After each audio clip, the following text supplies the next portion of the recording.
Thank you.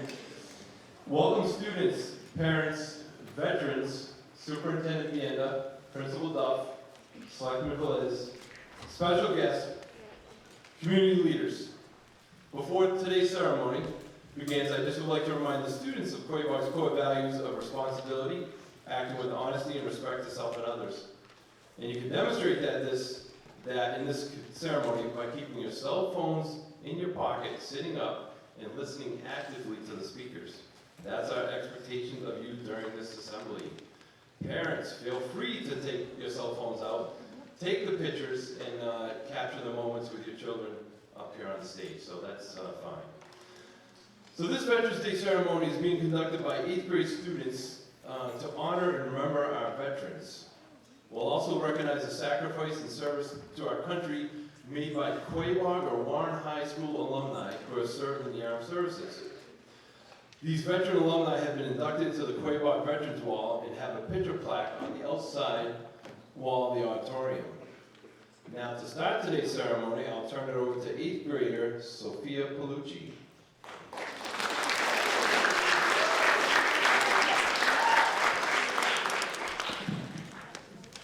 Good morning and welcome to Quaboag's Veterans Day ceremony. I'm Sophia Palucci, and I, along with my fellow classmates in Mr. Salvador's 8th grade honors civics class, have prepared this ceremony to observe Veterans Day. Originally called Armistice Day, on November 11, 1919, to observe the first anniversary of World War I, it became a national holiday in 1938. In 1954, President Eisenhower officially changed the name from Armistice Day to Veterans Day. Veterans Day commemorates the veterans of all our wars and those who have served or are still serving in the armed services. This year, we will also induct 2 more Quaboag or Warren High alumni who have served in the armed services onto the Quaboag's Veterans Wall. To begin our ceremony, please all rise for the Pledge of Allegiance.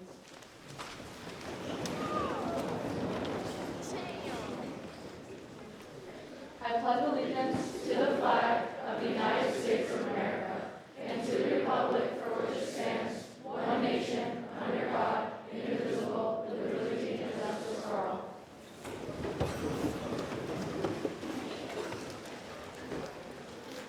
Thank you. Now, Gavin Williams will provide us with the history of our national anthem, the Star Spangled Banner.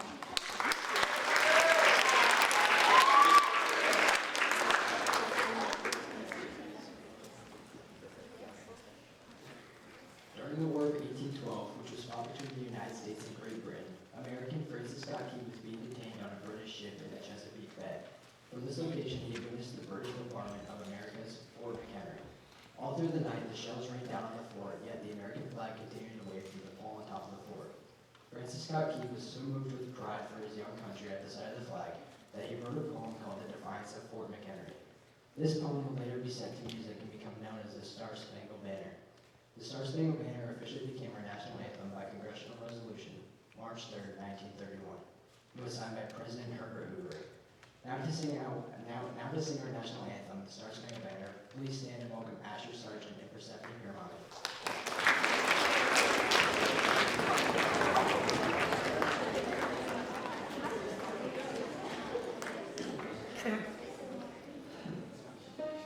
Oh, say, can you see by the dawn's early light what so proudly we hailed at the twilight's last gleaming, whose broad stripes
Thank you, Asher and Persephone.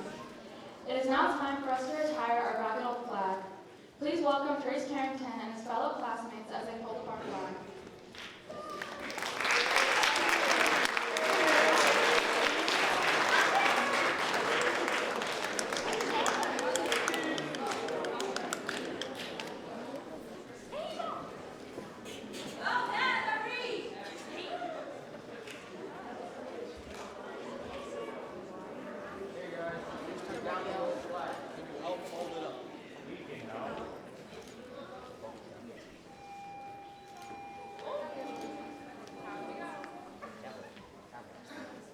What are you guys doing? We're folding the flag. Well, there's quite a bit fold flag now. Here, let me lead you through it.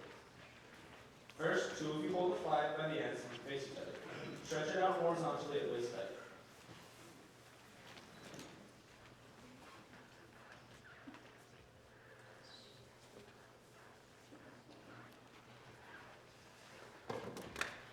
Now fold it in half lengthwise.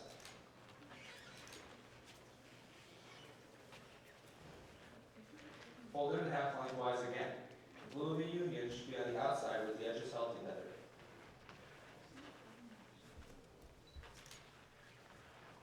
One person holds the flag by the union blue, while the other starts at the opposite end by making triangular folds. Two others go in the middle to support the flag as it's being folded.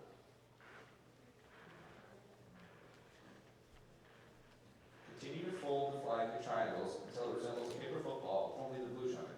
Try to tuck in any edging that's left out.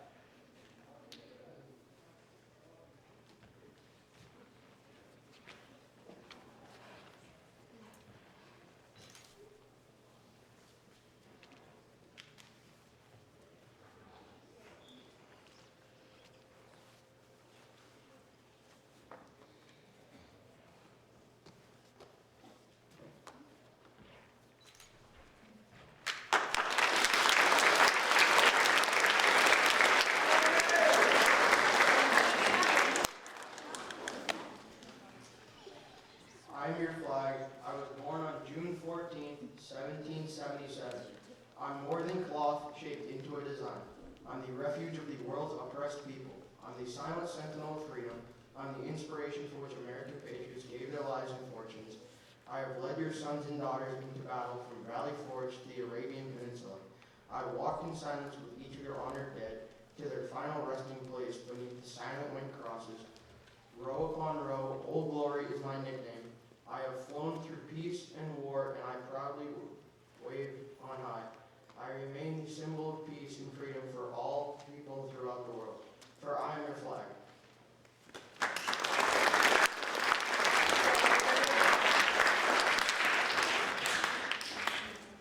My red shirt symbolizes the blood spilled in defense of this glorious nation.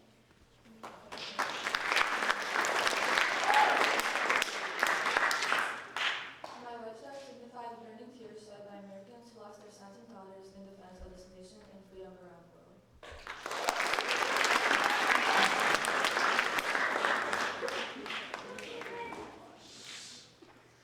My blue field represents God's heaven under which we fly. My star, clustered together, unified 50 states as one nation of people for God and country.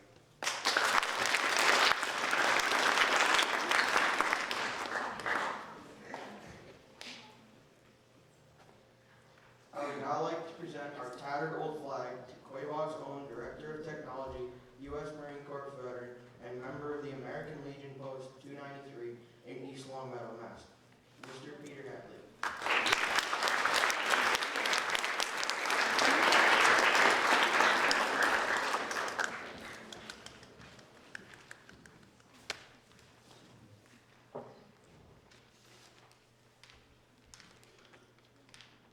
On behalf of the veterans, I receive this flag and will ensure that it is retired properly. Old worn-out flags should not be thrown in the trash or dropped off at a designated flag collection box or given to a Legion member for proper disposal. Usually on Flag Day, June 14th, area legions or veterans groups will hold a flag burning ceremony where they respectfully retire the flag by burning. Thank you, students, for putting on this ceremony today to honor and remember our nation's veterans.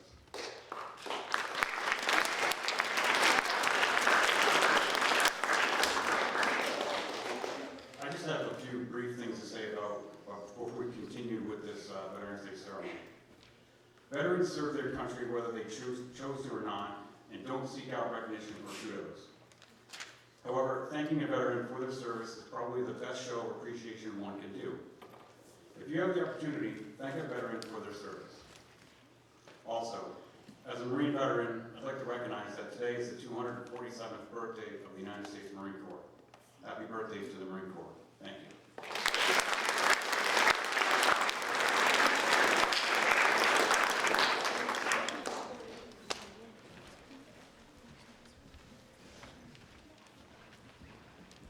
Thank you, Mr. Hadley.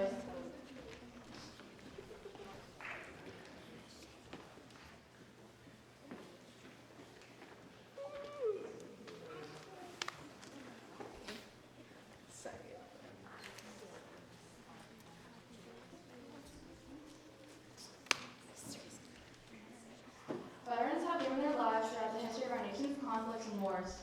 They fought and died to preserve American freedoms and democracy at home, and to help establish and preserve those ideals around the world. To present a visual reminder of those sacrifices, students will place a flag for each of America's major conflicts.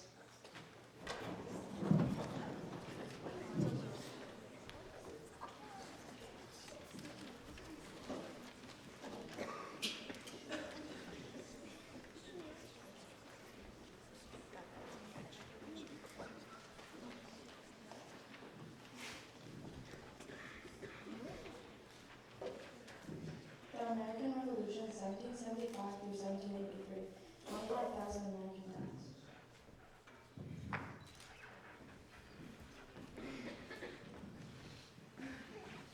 The War of 1812, 15,000 American deaths.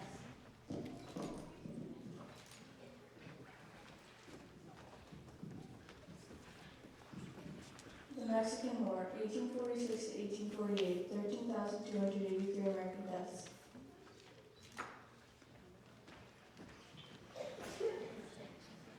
The Civil War, 1861 to 1865, 655,000 American deaths.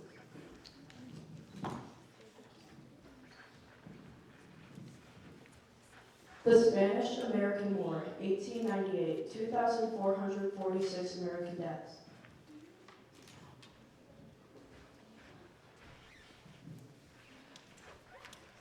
World War I, 1914 through 1918, 116,516 American deaths.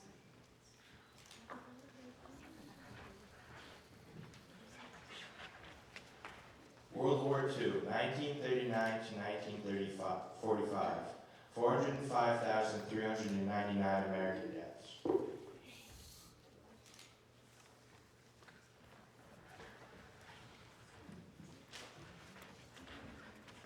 The Korean War, 1950 to 1953, 36,560 American deaths.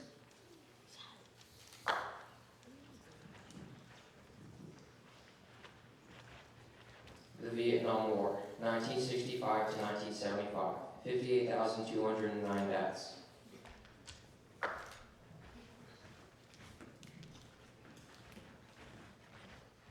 The Persian Gulf, 1990 to 1991, 294 American deaths.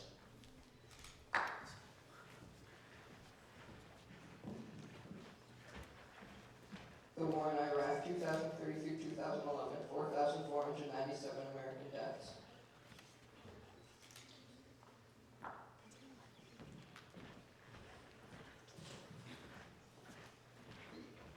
The war in Afghanistan and the war on terror, 2001 to 2021, 2,400 American deaths.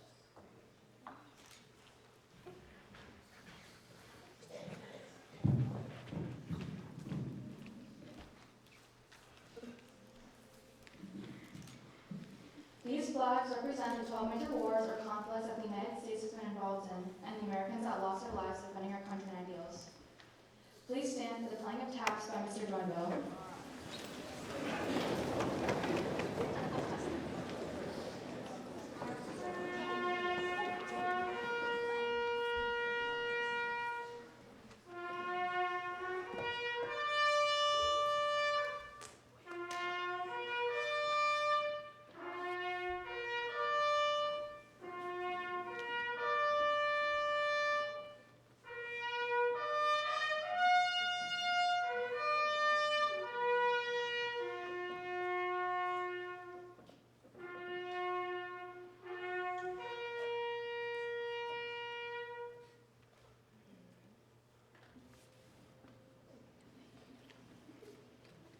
Thank you, Mr. Dornville. You all may be seated.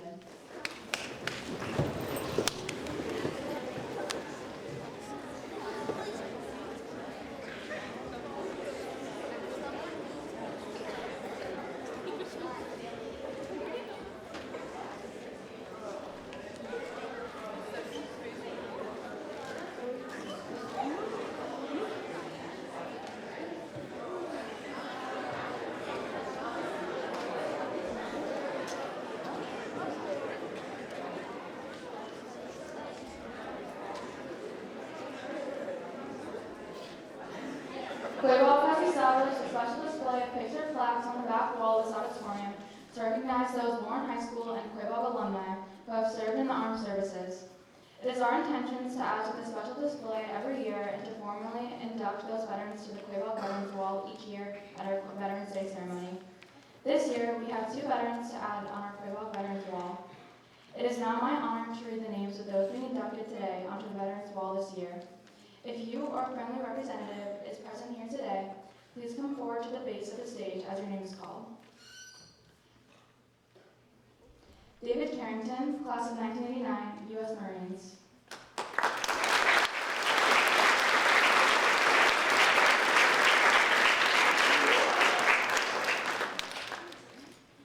Brian Baldwin, class of 1964, U.S. Navy.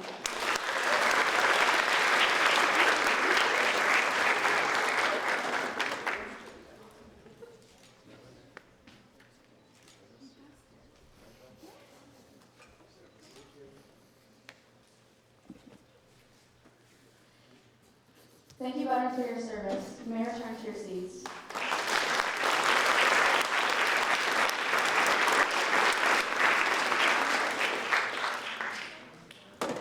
Please welcome Mr. Dornville and the Quaboag Band to play service songs. When you hear your service song for your branch, please stand and remain standing for the remaining songs.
Thank you, Mr. Dornville and the Quaboag Band, and thank you, veterans, for your service in attending today's ceremony.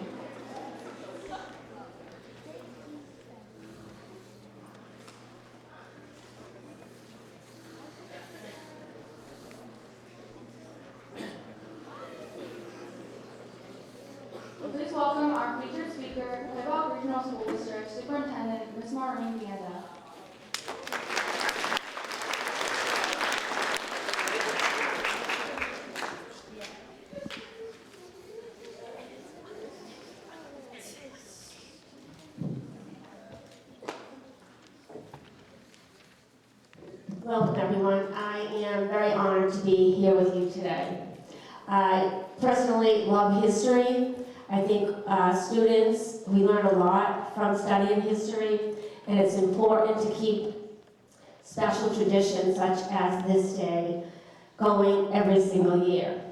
So I know there was a little history when we started today, and I just want to end with repeating some of that. So Veterans Day, it's a U.S. legal holiday dedicated to American veterans of all wars. And this year it occurs tomorrow. So I ask that not only today, you see a veteran, you thank them, but tomorrow, take a moment, no school tomorrow for students, but take a moment to think about all those people that left their houses, their families, and sacrifice for what we all have today, and say a quiet thank you. So it all began in 1918. An important thing to remember, makes it easy, it was the 11th hour of the 11th day of the 11th month. And it was an armistice, which means there was a temporary stop of hostilities. It was declared between the Allied nations and Germany in World War I, then known as the Great War. It was commemorated in many countries, not just the United States, as Armistice Day. November 11th became a federal holiday in the United States in 1938. After World War II and the Korean War, Armistice Day became known as Veterans Day. In 1954, after efforts by veteran service organizations, the 83rd U.S. Congress amended the 1938 Act that made Armistice Day a holiday, striking the word armistice and in favor of veterans. So it was President Dwight Eisenhower that signed that legislation. It was signed on June 1st, 1954. And from then on, since 1954, November 11th became a day to honor American veterans of all wars. Veterans Day pays tribute to all American veterans, living or dead. But especially it was meant to thank our living veterans who served their country honorably during war or during peacetime. Barack Obama said, it's about how we treat our veterans every single day of the year. It's about making sure they have the care they need and the benefits that they've earned when they come home. It's about serving all of you as well as you've served the United States of America. Ronald Reagan also felt very strongly about veterans. He said, veterans know better than anyone else the price of freedom, for they've suffered the scars of war. We can offer them no better tribute than to protect what they have won for us. And also, John F. Kennedy, our president right here from Massachusetts.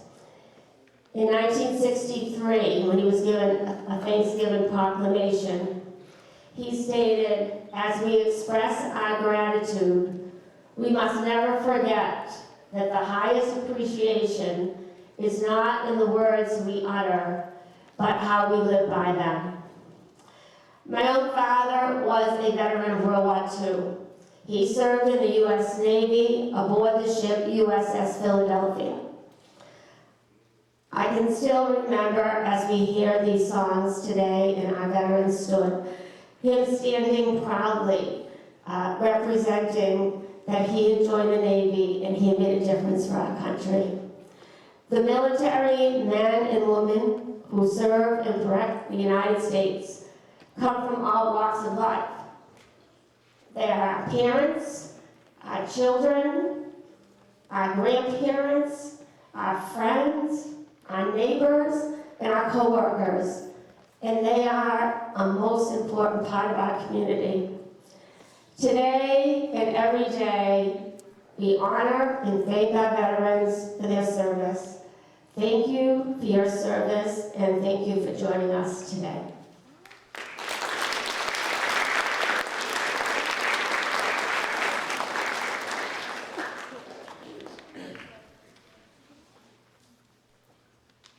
Please welcome Warren Selectman Derek Beliz.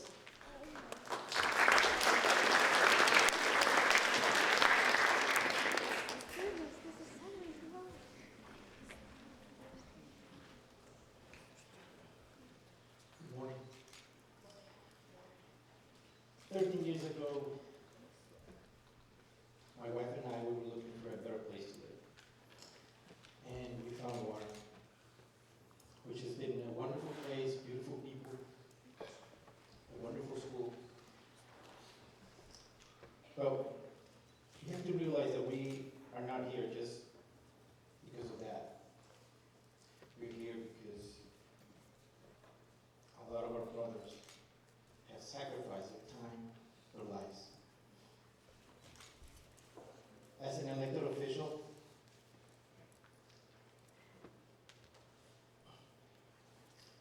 I want to express all the honor that we have to have our veterans. Why they're here, where we're here, because we want to thank them with all our hearts. So, in the name of Warren, we want to thank all the veterans that have served and are serving, because without them, we wouldn't be here. Thank you very much.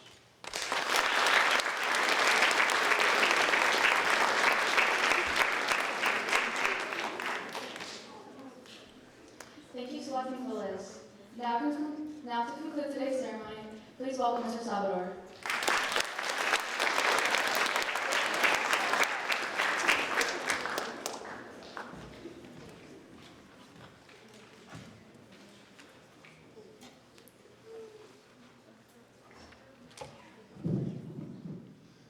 Thank you, Superintendent Vienda and Selectman Velez, for those words about Veterans Day.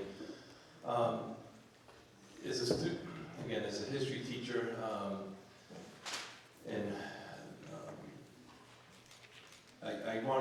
I was going to say these remarks, but the other day I went to a ceremony, a history presentation on a veteran, and I shared this with my classes. I want to kind of just share it with everybody here today, because it's a great example of what we talked about today, of sacrifice of the veterans and how they are ordinary people among us that we might not see the greatness in them all the time, but placed in these situations, whether it's in the service or going off to war or deployment, they have done some extraordinary things. So they're really extraordinary people among us that, at times we don't recognize that. So today, let's take a moment to recognize that. I just have one story of one such person.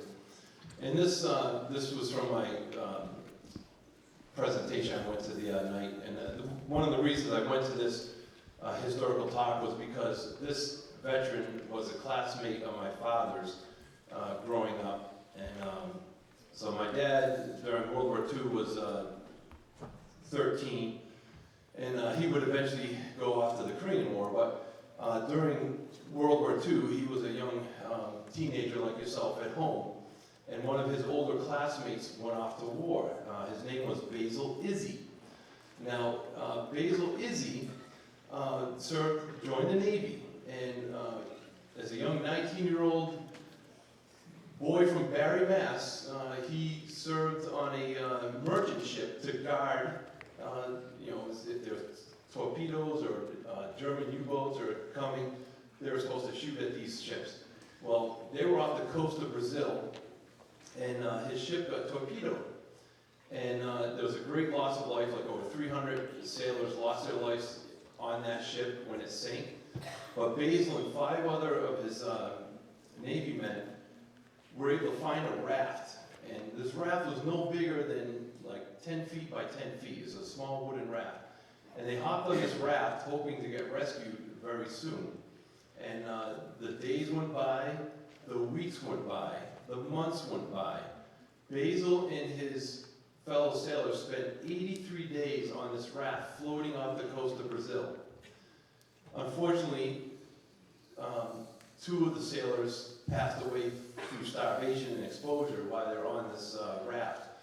And on the 83rd day, they probably couldn't have lasted another day, Basil and his fellow sailors were rescued. And when he joined the Navy, he wasn't a very big man, he was only about 5'5". He weighed 145 pounds. When they took him off that raft, he weighed 80 pounds. Okay, that is so, I saw the pictures, just skin and bones. Okay, so a huge sacrifice, but also a story of survival. And again, he came back to Barry, Mass. and resumed the typical lifestyle. He became superintendent of the highway department. He served as a selectman. He just was an ordinary person in the town, but really had gone through some extraordinary events through the war. And so that's a huge sacrifice that, again, we recognize in our veterans. And I also want to recognize, too, that it's not just the veterans with this sacrifice, it's also their families. And again, anyone in the military family knows those sacrifices. And getting back to the story of Basil, his mother, this is a kind of interesting point, was very religious and prayed for his safety and safe return. And when she found out in February that her son had been rescued, she walked barefoot a mile from her house in the snow to the church, and at the foot of the church, crawled up the steps on her knees all the way to the altar to give thanks that her son had been safely found. So again, it's those sacrifices not only of veterans, but of the families too. So extraordinary people among us, and I really want to, again, as everyone did today, thank the veterans for being here today. So this concludes our ceremony. I especially again want to thank veteran David Carrington and Brian Baldwin for being here today and getting inducted into the Veterans Wall. And in a moment, we can all go out and view that wall and enjoy some refreshments. So again, thank you students, to my 8th grade students who put on the Veterans Wall. Students in grades 7 through 9, you are now dismissed to your E-Block class. Parents, guests, veterans should exit through the back of the auditorium to view the Veterans Wall and some refreshments. Thank you.